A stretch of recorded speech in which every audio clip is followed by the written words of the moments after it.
News broke the internet as it was announced that Keet, the most talked about couple of 2022, split after only 9 months of dating. Fans were surprised to hear the news as no one saw this coming. Oh, that's terrible. Apparently, Kim Kardashian was the one to call it quits, and we finally know why she really left Pete. Does this have anything to do with Pete being too controlling? Or was Kim using Pete all along and just finally got tired of him? Kim Kardashian and Pete Davidson were the most unlikely pair to ever be made, yet somehow it happened. Many fans couldn't believe it when rumors started circulating about a possible romance between the Keeping Up with the Kardashians and the Saturday Night Live stars. Many found it comical, while others claimed it was just a stunt to get to Ye. It all started when Kim and Pete met on a Saturday Night Live skit where they shared a kiss as Jasmine and Aladdin. But we can trace it back to 2019 when Kim met Pete with Ye for the first time at Kid Cudie's birthday party, a few months after Pete made fun of Ye's SNL appearance during his feature on Weekend Update. At the time, the Kardashian West couple were still going strong, and no one would have foreseen the future. Fast forward to 2021. Kim met Pete in a skit for SNL, and they shared a kiss. According to sources, Pete was smitten by Kim after her debut on the show. The source at the time said that Pete was more supportive than anyone in the cast when Kim hosted. He went out of his way to make sure she was comfortable, and even took time to privately coach Kim to make sure all her jokes landed. But it seemed like Pete wasn't the only one attracted to Kim. She mentioned that she felt like she was ready to date again after coming out of her divorce and focusing on her kids. Kim said during an interview with Not Skinny Not Fat that, Then when we kissed, I was just like, really haven't kissed anyone else in 10 years, so maybe I'm just like stupid. There is some BDE action and in an episode of The Kardashians, Kim let us in on what really happened and how it all began. She said, So this is how it went down with Pete. I did SNL, and then when we kissed in scene, it was just a vibe. And I was like, oh, maybe I just need to try something different. But Pete does not come to my after party. Everyone was at my after party. Does not give me the time of day. So a few days later, I called the producer at SNL and I was like, hey, do you have Pete's number? And they were like, yeah.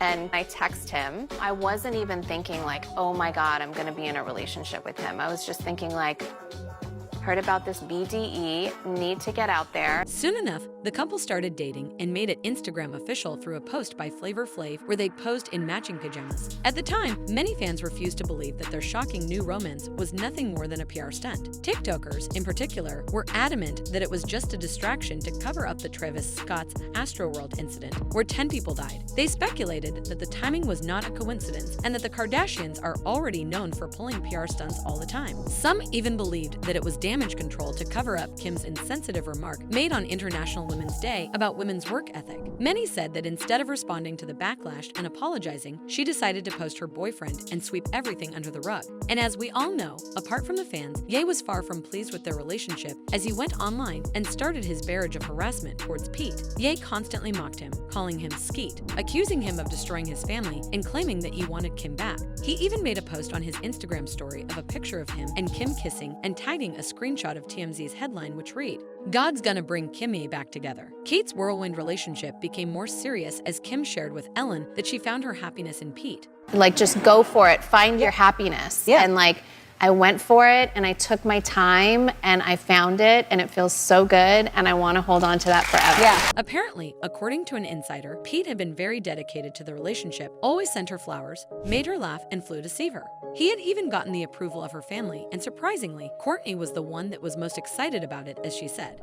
I definitely noticed that Kim is happier. I think that she's so much nicer now. Thank you, Pete. I'm so into this new Kim. Pete also seemed to bond well with her kids after she introduced him to them 6 months into the relationship. You know, luckily I have a sister that has been through it all and we talked about it and I consulted with a few therapists and friends that have been through it. So I definitely wanted to wait 6 months. Kim never held back on sharing how supportive he was as a boyfriend. Here tonight, he's right over there, just being supportive. So supportive. Even when it came to her rocking Marilyn Monroe's controversial outfit, Pete remained supportive. He was supportive of her controversial decision to wear Marilyn Monroe's original dress. An insider told ET that things were going extremely well for them. Kim and Pete were doing great. She definitely foresees a strong, healthy, and promising future with him. Rumors were even beginning to go around that they were planning on moving in together. As we all know, Pete was previously engaged to Ariana after only 2 months of dating, so it was already clear that he was big on family. He had opened up in an interview with Kevin Hart on his talk show, Heart to Heart, that he definitely wanted to get married, and how he even fantasizes about being a dad. It would be so fun to dress up as a little dude. Like, I'm so excited for like that chapter. Rumors that Pete was planning to pop the question were already being passed around. Could the idea of marriage be the thing that scared Kim off? Was Kim afraid of commitment, or were their objectives not just aligned? Meanwhile, just a couple of weeks before the breakup, fans had noted that Pete had gotten a new tattoo, one on his collarbone, Jasmine Infinity Aladdin, and another KNSCP, which obviously stands for Kim and the kids. And now that they have broken up, fans are making fun of Pete for getting her name branded on him, asking how he will explain it to his future girlfriends. It is not unusual for Pete to get tattoos during a relationship. They are easy to remove, but having her name branded means that it can't be removed. But Pete had his reasons for getting branded. Kim revealed the reason behind Pete's branding. Just think he was like, I want something that's there, that I can't get rid of my tattoos. So he's like, I don't want to be able to get rid of it. I just wanted it like there as like a scar. So if things seem to be all right, why did Kim pull the plug?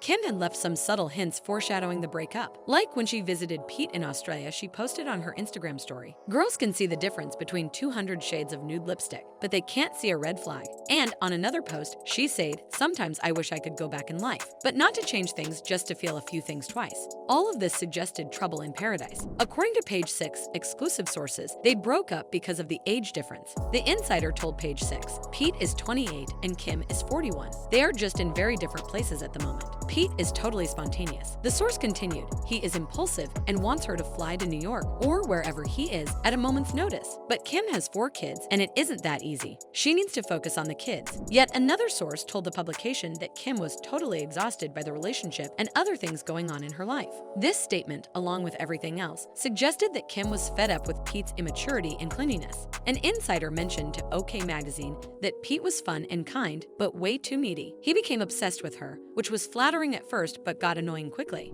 Apparently, Pete was ready to propose, get married, and have a baby, but Kim wasn't ready, and although her family and kids loved him, she just wasn't sure. The source also went on to say that he had a bad, jealous side which Kim couldn't deal with, especially after Ye. Although the breakup might look bad, an insider close to Kim told E! News that they both still had a lot of love and respect for each other. But their hectic work schedules and long distance made it difficult to stay together. Many fans refused to believe that this was the reason for the split. Some said that she was only using Pete and dumped him because she was done with him, while others sympathized with him, even going as far as calling Kim a narcissist. Am I the only one happy that Kim and Pete broke up? Kim is too toxic and narcissistic to be with someone like Pete. She fits more with Ye since they are both selfish and toxic. Another user tweeted, "You mean overrated, self-obsessed, fake on every level narcissists don't have lasting relationships." While some were trolling Pete, even suggesting that he was a paid actor in a publicity stunt. Hollywood stories. You think Kim really liked that weirdo? These paid actors are paid for a reason. This is their job, and they sure have many fans. Some fans even speculated that the fact that the breakup happened around the same time Khloe gave birth to serial cheater Tristan Thompson's baby was not a coincidence, and that it was all drama for their Hulu show, The Kardashians. One Reddit user even wrote, "Now is the baby supposed to distract us from the Keet breakup, or is the Keet breakup supposed to distract us from the baby?" And as you probably guessed, Ye obviously didn't miss the opportunity to speak up about the news as he took to his Instagram and posted, "Keet Davidson dead at age 28, which was clearly a reference to his music video Easy where he buried Pete alive. Kim was already upset with the harassment from Ye towards Pete during their entire relationship, so you can best believe this post did not please her in the slightest. What are your thoughts on their breakup? Do you believe the reasons Kim gave, or do you think there's more to this story? Let us know what you think in the comments. If you're shocked by this, wait till you see our next video.